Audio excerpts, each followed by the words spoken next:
Good morning, everyone, and welcome to Conquer the Clutter for what is it, June the 12th, I think. Yeah, my goodness, time goes by. Today we're going to do an open Q&A like we did last time because it was so well received.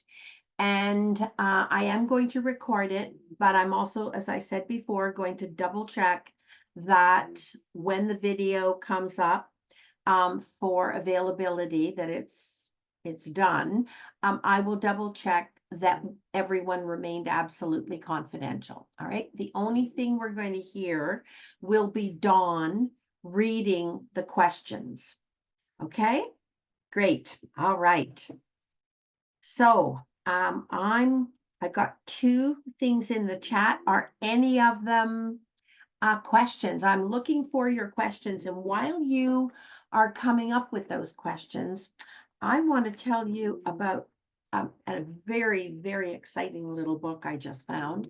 And you know that while I credit the authors whose specialty sometimes we use in our podcast material, as well as my clinical experience vis-a-vis that issue, I have tripped over a fabulous little book that so far, and I never do this other than procrastination in my own book, I would recommend that people actually consider either getting a copy from the library for sure or buying a copy. All right. And it's titled The Mountain Is You. All right. And I've been going through this as I do with other books, just to see if there's anything that's pertinent to any of the vulnerabilities or problems that people have that they bring to me in the clinical counseling sessions, as well as anything that people bring up in the podcasts. And I found that just from the start, I want to kind of give you a navigation so far. I started out by, and it requests that you kind of do a track, a chronological kind of track of any major events, positive and negative, that have occurred in your life. And in doing that over the weekend, I discovered some associations that I hadn't realized before of events in my life that I went, turn the light on. And suddenly I went, wow, yeah, no, that was not what I thought. And I've been telling myself all the way along was where this whatever positive, negative originated. And I was able, by actually doing the exercise, to shine a light on it. I'm a little far down that track, people, to be turning the lights on. But it really was an eye opener for me. One of the other things that she does is she asks you to list the people um, who have loved you. All right. Not just that who you have loved, but who you believe and you really experienced have loved you. Um, Being a tiny bit of a process person, then I scaled. Okay. You don't necessarily have to scale the power or the purity of it, but just to say. And then she asks you to write down um, and list the things that you believe, not necessarily what other people have told you, but that you believe are true about you. Who are you? The good, the bad, and the indifferent. All right. And who in your heart and soul do you believe you are? Um, and I did that with an interesting list. Then she makes some really interesting, and I want to just read this one sentence before we get started, because I want you to really think about this. Self-sabotage comes from what's unfamiliar. Human beings, human beings experience a natural resistance to the unknown because it's essentially the ultimate loss of control. This is true even if what's unknown is benevolent, that's positive, or even beneficial to us. Self-sabotage is very often the simple product of unfamiliarity. And it is because anything that is foreign, no matter how good, will also be uncomfortable until it is also familiar. All right. What were some of the other things here? Self-sabotage comes from belief systems. We know that, right? Limiting beliefs as well as workable beliefs. What you believe about your life is what you will make true about your life. That's why it's so crucial to be aware of these outdated narratives that we tell ourselves and have the courage to change them. All right. So one of the things I'm going to do is, as I make progress with this book, I'm going to bring certain concepts because I find this to be one of the truest, most valuable books so far that I've read, other than procrastination and my own, of course. Anyway, all that to say. So do we have any questions, Dawn? Not too many questions, so please send your questions in. There is one question. Says, I've been working really hard to improve clutter areas in my home. Thanks to these podcasts, I feel I'm improving, but I still have work to do. I was incredibly discouraged when a family member said he didn't see much improvement. How do I overcome discouragement? Okay. First and foremost, a family member comes in and says they don't see very much. You know why they don't see very much? Because their hands aren't dirty. All right. The only people who count, frankly, are the fire department, um, or any other enforcement agent that says you guys really need to move this upstream and get to this point. That's number one. That's a reality check. But the other thing too is the opinions of others only count if they actually put their hands and back into the work it took to do it. So, little voice to yourself when people say that. Don't try to change your locus of control from external, which is what you're doing realistically and truthfully. All of us like to get praise. Just don't depend on it. Know your own truth about what you did, all right, and own it. And go inside for your praise and for your validation.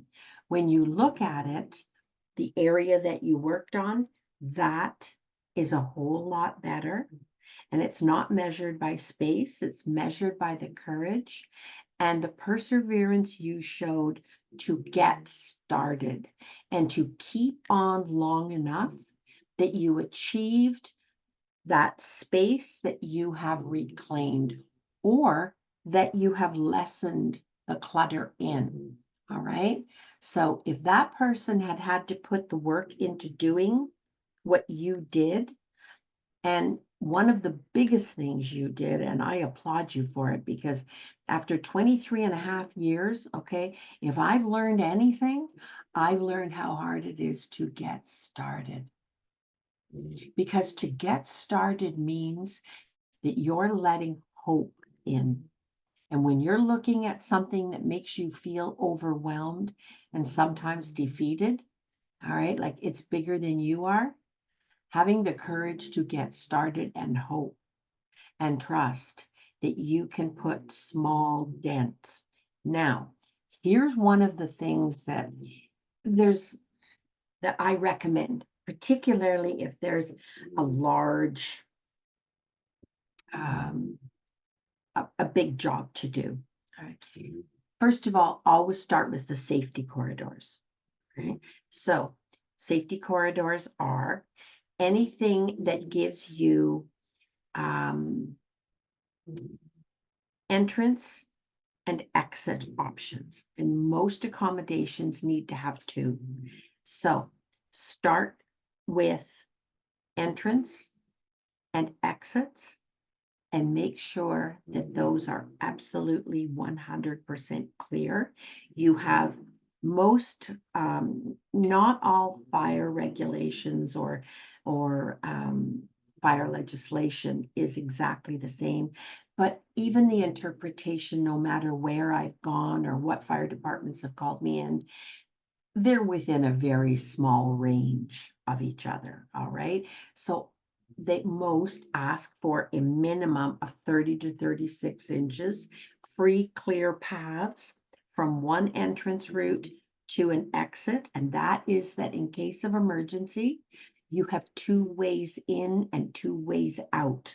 All right. It's never a good idea as far as safety to limit yourself to one. All right, to one. Because you can't control where the emergency is going to happen. The next is any heat source. So if you have a furnace, particularly if it's gas fired, electric doesn't represent exactly the same risk. Gas does. Gas hot water tank.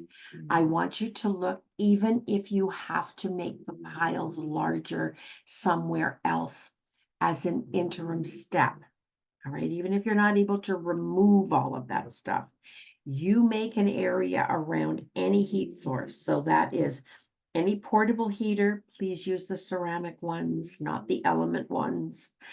If you have to, fireplace, any stove like a gas stove, your furnace, a hot water tank if it happens to be gas, and clear a minimum of 2 feet. I ask my clients to aim for 3. All right, a little margin for error in case something topples. If you have to move those things higher on a pile to do that temporarily, that is the lesser of a bunch of evils as far as risk. All right.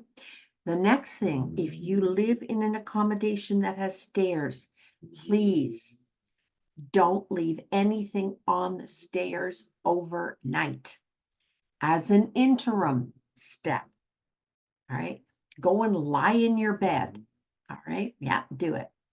Lie in your bed and figure out if all of a sudden at 3 o'clock in the morning, your fire alarm starts going off, or there is any other emergency that you have to exit quickly, you are not going to be as awake as you are right now.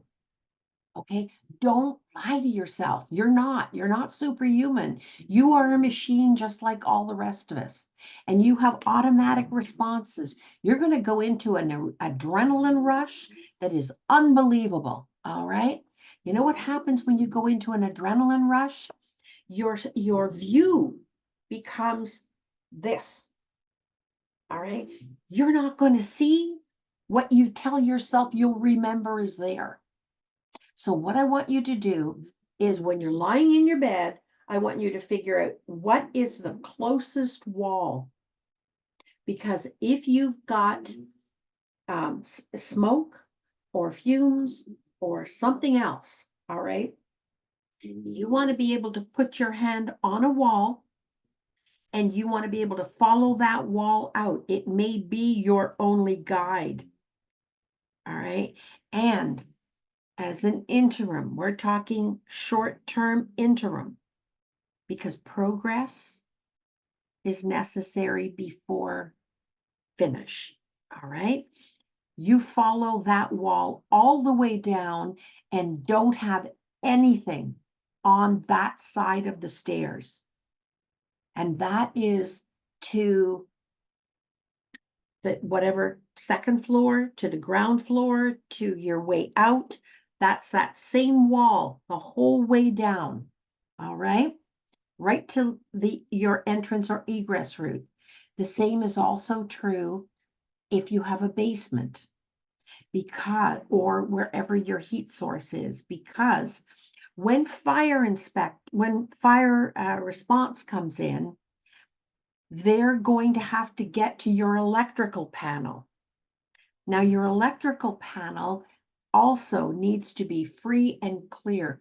Please, a minimum of 2 to 3 feet around electrical panel, any heat source, and keep the stairs clear down there. All right. So the other thing too is even under an electrical panel, and I know, people, I have seen everything, I think, that things are constructed under electrical panels. They're not actually supposed to be. They're supposed to be free and clear. And that is the first place that fire response is going to go to shut off the power.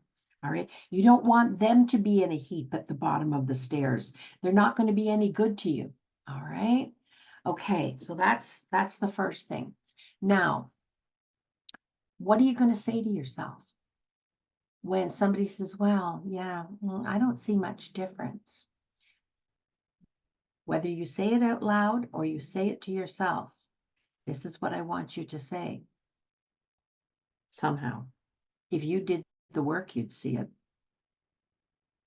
And so you have just become one of the people, unless you have official influence over my life, a landlord, the fire department, all right?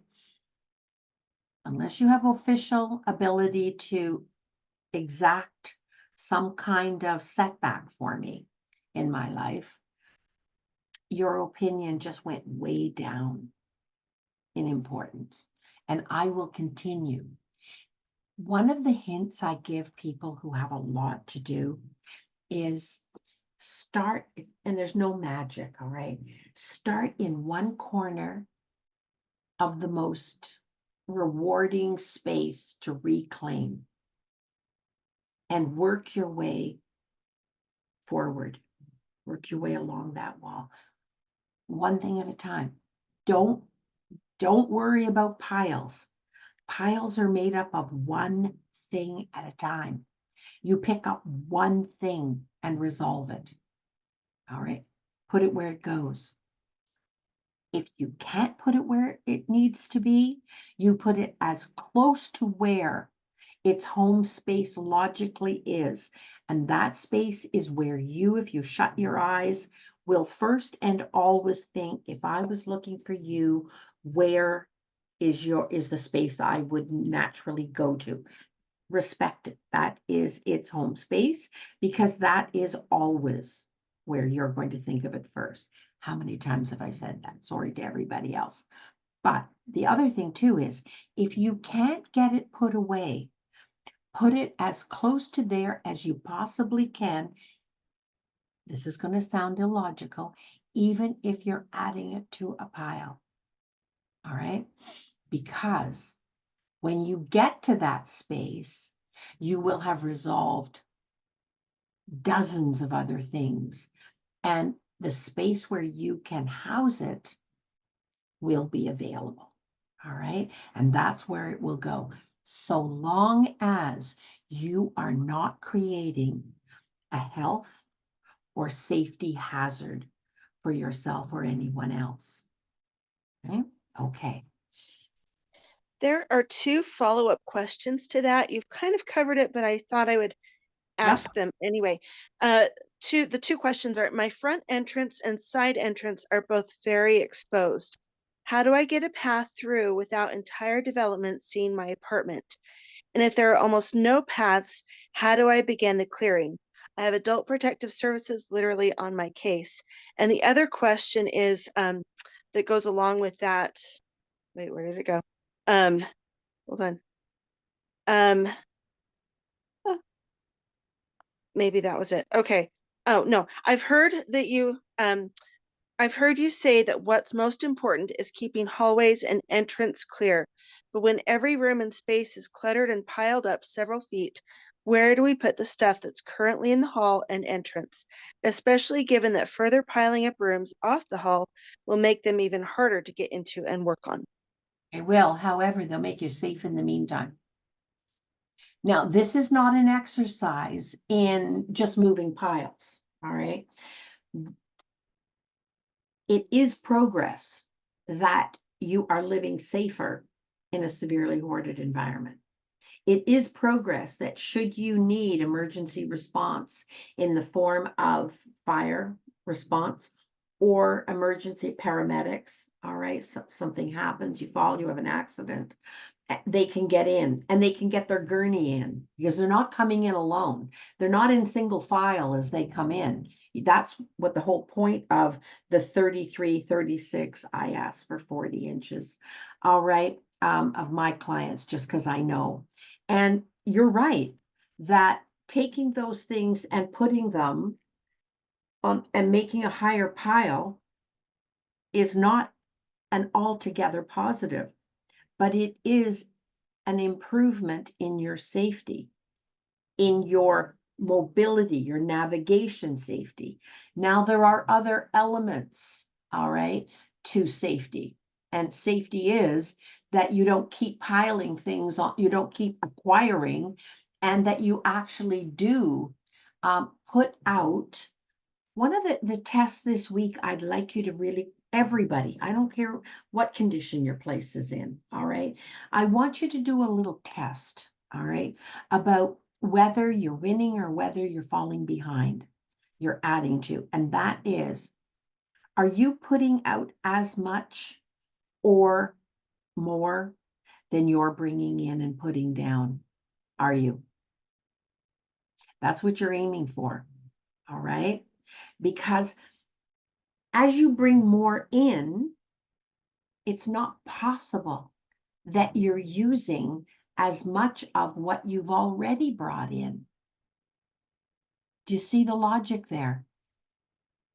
Your home, if you're going to create and maintain any kind of balance, as much or a little more needs to be leaving as is coming in. So you bring groceries in, you bring other things in that you need that week. Where is the amount that can go out and what is the nature of those things? What is it? When you look around, and no matter what kind of comorbidity you're looking at living with, you need to be working on the balance. You are winning if more goes out than comes in. So the question then would be, sit down, all right, sit down and look around. Of the things that are in your environment, what are you not using? What has expired? What turned out you thought was a good idea and turned out not to be a good idea? What is used up? Are there any easy wins?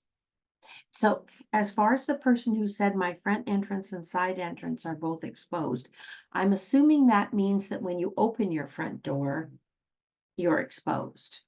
The nature of the buildup around your front and side door, I guess it is visible. All right. That's a fact of life. There's no changing that. What I would suggest is that you get your extras, the things that can leave, all right? The things that have not turned out to be as useful as you thought. The things that you're holding on to that are not you today moving forward. And know that if you're holding on to things because you believe that at some point, not imminently, not in the next 2 weeks, for sure, the next 2 weeks, you're going to need that or something very, very like it. All right. In the same way as that stuff came into your possession and you didn't need it, but you kept it on speculation, when you need it, it or something very similar to it will be available. It's not the last of its kind. Maybe you will need to look, maybe you will need to ask, but why would the universe change and suddenly become unavailable? Things would be like totally unavailable. And it better be a fantastic opportunity of something that is likely for you to give it space in your home right now, because it's costing you something that you don't have right now that you need. And that is safety and peace of mind. Those you need right now. And that supposed opportunity is costing you that. And if you're applying that logic to one thing, chances are you're applying it to many things. All right? Just have a come to truth discussion, encounter with yourself. Is this me today moving forward? If something, at one point, I remember somebody telling me that they were keeping things for having a family, even though at this point in their life they don't have a partner and there's no imminent plan to have a family. That's a good dream. That's a good goal if it's meaningful for you. However, whatever it is you're holding on to, I can't even imagine what it would be that in some form wouldn't be available, made available, and possibly come into your life when and if you need it. So you ask yourself, why is this thing more important than my safety and my peace of mind? The very fact that you're saying that your front door and your side door, I think it was front and side door, are very visible, right? Means that you're hiding. How is that good for you? And how can these things be more important than your sense of safety and your sense of being okay? Someone said that Adult Protective Services was on their back. All right. Adult Protective Services has an opinion about your living safely and your ability to live safely. Just as a little task, all right? Every one of you this week, look at the things that you have. Look at the things that you make 3 columns, all right? What are the types of things, all right, that are absolutely vital and precious? What are the things that are nice to have?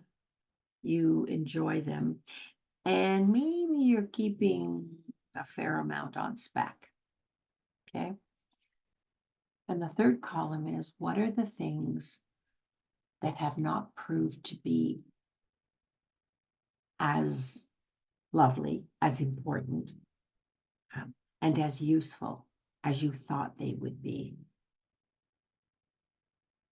And then take a step back and ask yourself, of all of these things, what are me today moving forward? And what are me today, who I'd like to be, who I dream to be, who I I'm hoping it's a future. It's not an event now, not true right now of your life, but they're actually holding you back. And maybe are those the things in that third column that you feel apologetic about? You feel not as positively about, and you're holding on. What need? Here's the biggie. All right. What need do they represent that you're giving them that level of importance, that you will apologize, you will live secretly, you will worry about if you open your door, you will worry about what somebody comes in and says, I don't see much of a difference. And that actually has a possibility of wounding you. What need do those things meet in you? Every one of them. Make a list of them, all right? And ask yourself, what need? And I'm betting that the next thing would be, and what fear am I using those things to protect me against? What is the fear, all right, that I have that thing that is in column 3? What fear is it protecting me against? This little book, when we go through it step by step, and I may write the author just to let her know we're going through her book step by step, all right, is a gold mine. If you're going to get anything, get this and start giving yourself the time to work through it and do the exercises. It's going to be an eye-opener. Because if you're holding on to column 3, that's where almost for sure in 23 and a half years, that has almost always 99.9% of the time been what makes up the excess and makes up the risk. And the perceived need that a person feels for those things every single time represents a fear that thing supposedly protects you against. Let's clear the fog and at least look at what the fear is. Okay? Let's do that this week. All right. Any other questions? Yes, there's a quite involved question. There's 2 questions related. It's what is the role of a social worker with someone who is struggling with hoarding disorder? And then beyond that, there's a more involved question regarding social worker things. This one says, I have a caseworker I will be working with briefly. She will be looking into resources for me. Can you suggest what I should have her seek for me? I am in New York, and practitioners who may be covered by my state insurance. I skipped a little part. In addition to specific medical practitioners for various conditions, my thoughts are a cognitive psych to help with executive functioning, scheduling goals, plans, emotional regulation, a trauma specialist, a Buddhist therapist. Who am I looking for to assist with reclaiming hoarded out space, including hands-on work that might be covered by insurance or not-for-profit grants? Okay. This is okay. So what is the role of a social worker? It depends on the social worker's background. So that's a tough one. As a social worker, this may or may not be true.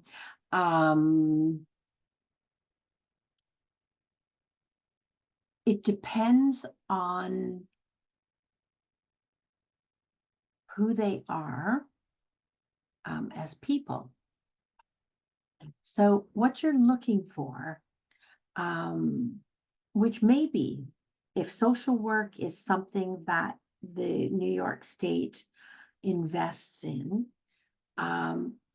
here's what you're looking for. You're looking for a social worker who and if it doesn't have to be a social worker, but if social work is what is covered and available, you're looking primarily for someone who in their heart of hearts knows and respects that they do not have the answers for anyone. All right. And whose skill and whose training and whose philosophy, demonstrated philosophy, not just spoken philosophy, is that their job is to help you find your answers and to help you find ways to implement your answers based on your strengths, not just focusing on your vulnerabilities, your weaknesses, your comorbidities. All right. What kind of resources do you need? The first thing, depending on where you are on the recovery spectrum, all right? And remember that there are multiple stages of change. The first stage, all right, is awareness, right? That there is a problem, and acceptance that there is a problem, all right? And so are you ready? Are you ready right now to start exploring change, to make change? Are you ready to start thinking about it? So thinking about making change is the first step. Clearly, if you're here, at least some of the time, that's who you are. All right. Then are you ready to start exploring various ideas, various ways that build on your strengths and your capabilities to start acquiring the information, both mentally and physically and emotionally, to allow you to be an instrument of that change, right?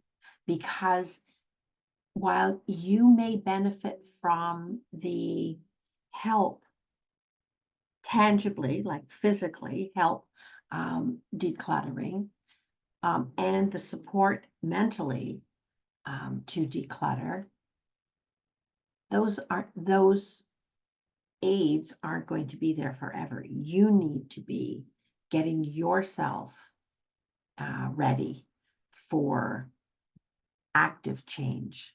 All right. And then the next is, what is your pace? All right. What is your physical, emotional, medical baseline? What is your pace that you are able to commit to? And remember that pace has to factor in that you have some juice left for your life. Your whole life can't just be about decluttering. All right. So then the next step is, will that social worker stand with you and respect your limits as you move forward and invite you to consider trying other things? One of the difficulties with decluttering is the clutter is so tangible that it's very hard for others who don't understand hoarding, all right, the complexity of hoarding, not to treat it like housekeeping. All right. Decluttering is not housekeeping. Right?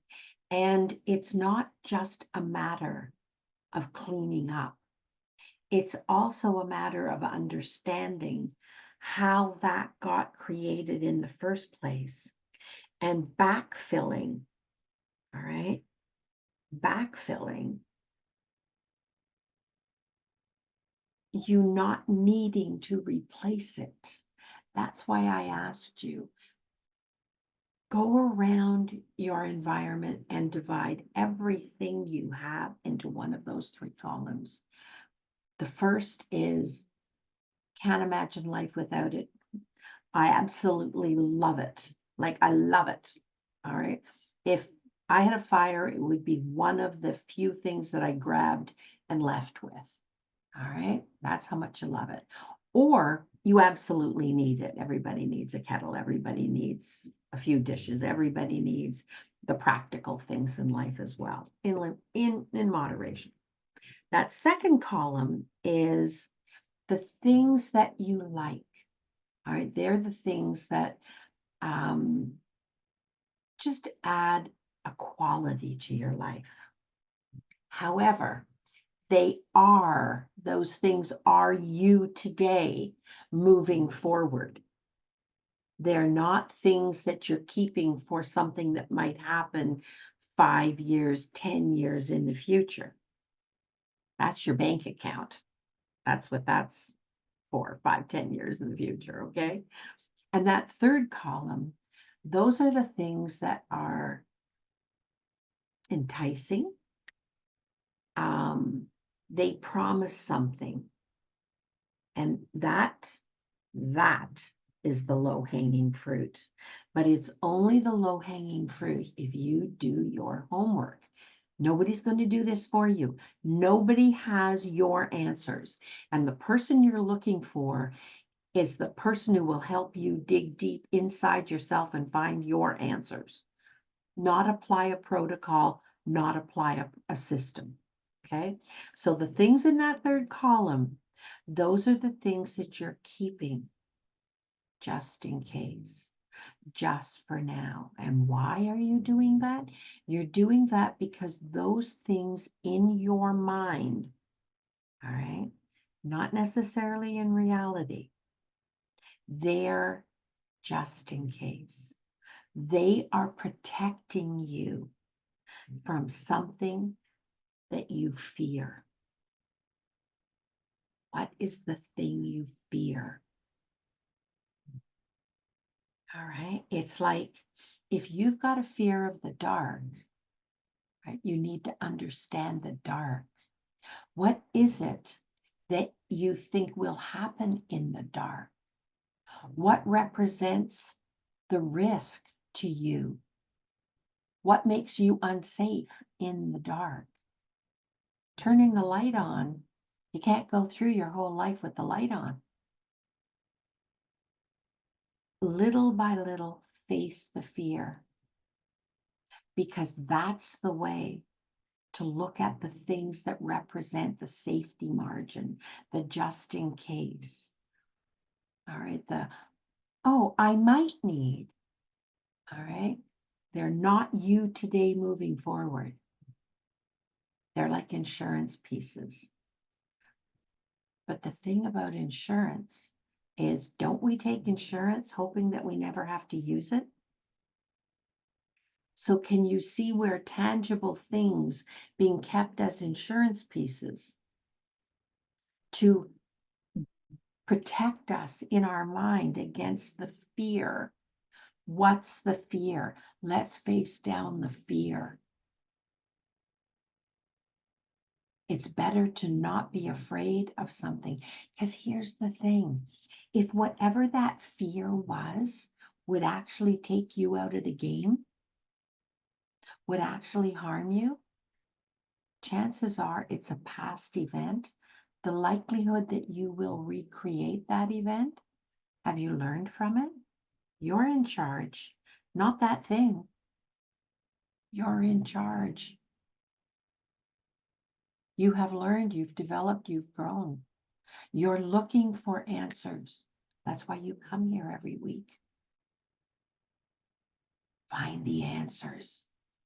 Don't keep the stuff. The stuff is misrepresenting. You are no safer for having that stuff, whatever the thing is. Don't let yourself be afraid. Don't live in fear. And if you're afraid to open your front door, your back door, your side door, because there's too much stuff, wait until very late and start hauling the stuff out to the dumpster or to your car to be taken somewhere. Work around it. Don't let it stop you because it's robbing you of something that is you today. You do deserve, and that's safety and self-respect. Safety and self-respect. Don't let anything make you afraid. Bring it to this podcast. And if I've never encountered it before, I'll do research and Shalom will do research like you've never seen before. And we will at least give you more information, more tools to deal with it. That's why I do this podcast. That's why I make it free. Okay? Deal? Don't be afraid. Don't settle for fear. Okay. Is there anything else? Very quickly, I feel I'm a very visual person, so I have always needed to see my stuff or my work to make sure I don't forget it because I can't already attend to it right away, even if it's in the middle of a pile. However, at some point I don't see it anymore and I end up forgetting about it. How do I handle or change that need to see my stuff? All right. I want you to do a little exercise. I'm not saying that you've got ADHD. All right. But where this plays out a lot is with ADHD or dementia, early onset dementia, early onset cognitive decline. All right. You're probably the most likely of any of that is some degree. Nobody is always 100% has ADHD 100%. But those are kind of the little things that may be factored in. Okay. So here's what I want you to do. I want you to look at the pile, take the pile, create a condensed standalone pile. All right. So maybe you get a tote and you take 6, 10 things and put them in the tote. All right. And then I want you to pick up number 1. And I want you to say, what are you doing for me? Because you're costing me space. You're costing me peace of mind. So are you a 1? We're gonna simplify the 1 to 10. 1 is can't imagine life without it because I love it so much, or it actually is in practical terms. Yes, I use it practically every day. I can't imagine my week without it. 2 is I like it and I really appreciate it and I use it and it is me today moving forward. But I do understand that I can't keep everything that is in that pile. And 3 is what are you still doing here? All right. I thought you were a good idea. I spent money. I noticed that if I keep you, the money isn't going back in my bank account. And so there's no reason that I would pay an ongoing cost to keep you. Peace of mind and safety. All right. Which category does it fall into? 1, 2, or 3? That's number 1. Everything you pick up. Takes me longer to say it than you to do it. All right. And then I want you to think, okay, and if I was looking for you, where would the first place be I'd look? You go and see there. Is there space? If it's a 1, and if it's a 2, if it's a 3, ask yourself, what fear is it protecting you from? If it's a category 3, it's insurance that you are keeping because in some way it protects you from a fear you have. And fear is often expressed in the form of the belief you have a need for it. Really? What need? All right. What need are you actually meeting? And if you're not meeting it and you're not likely, you haven't met it in the last 3 months, 6 months, last year, and you're not likely to, there's no evidence you're going to meet it in the next year. What's the fear? You're doing yourself a lot of good by figuring that out. Then the number ones, you go put in or as close to where you will look for them. And you ask yourself when you go there, it's really important, even if you're adding it to an accumulation that's there. All right. Because when you do that, and you go and you look at the spot and you think, holy smokes, like there's no room. What do I do? There is no way that everything in that spot is as useful as that number one. No way. No way that's possible. All right. And so that's an indication to you that for your number ones, the things that are the most important to you in practical terms, as well as emotional and aesthetic terms, if you're going to give your space to it, to those things, fine and dandy. But that means that the other things that do not rate that high, they either have to go or they have to leave that spot. All right. So one by one, pick it up, ask yourself, which category does this fall into? 1, 2, 3, 1 being top priority, 3 being what are you still doing here? Where do you go? Take that thing and go and put it where it belongs. And then ask yourself, holy smoke, what else is here that isn't that important? Don't start pulling at that though. Go back to your box and continue to empty that box by doing that. All right. If it rates a 3, seriously consider. Have a tote if you can, or a box, or a pile. All right. And take that number 3 and go and put it in that space, not by a door, not by a heat source. If you haven't used those things in 6 weeks, all right, how is life going to change that you're likely to need those number 3s? How is your life planning on changing that you're actually going to need those things? Now, we're not talking about winter, summer clothes for those of us who do have seasons, okay? We're talking in practical terms. There are a lot of things that look like a good idea. There are a lot of things that promise that they're going to solve a problem for us or make life easier. And you know what? If they don't, bite the bullet. Either donate them, regift them, or pass them on, donate them. All right. And give yourself the safety and self-respect and peace of mind you deserve, because that is something you do need. You need it every day. You need it every day.